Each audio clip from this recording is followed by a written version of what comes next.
Okay then, let's talk a little bit about types of boilers. Okay, so at the moment we've got a meter heat profile, 60,000 BTU, which basically means, you know, it's an 18 kilowatt boiler. So we're going to be going 24 kilowatt here because there's been an extension add-on, etc., a few more radiators. But what's important is the type of boiler you choose for the property. So at the moment we've got a meter heat. So what's important here is the cabling. Now with a Worcester, what we've got here, we require a 5-core cable. All that means is 5-core is switch live, neutral earth, pump live, and a permanent live. Permanent live is for diagnostics. The pump live is so the pump stays on for 5 minutes or so once the boiler's reached temperature to get rid of the heat from the heat exchanger, so the heat exchanger doesn't sit there. So because we've got a meter heat, I know that this should be wired up with a 5-core. A lot of boilers are wired up, Ideal Classic, something like that. Switch live, neutral earth. That's where we choose a different boiler, or we fit a Worcester and have to get a cable back to the airing cupboard.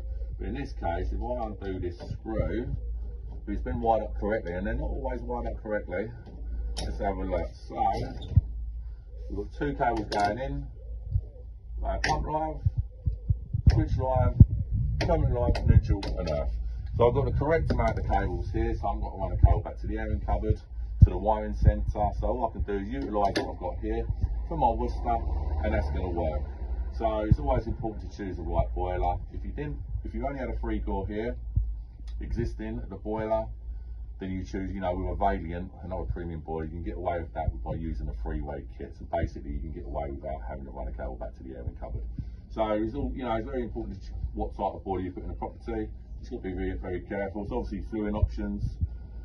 With a Worcester, you can't flue out the rear of the boiler, has to be out the top.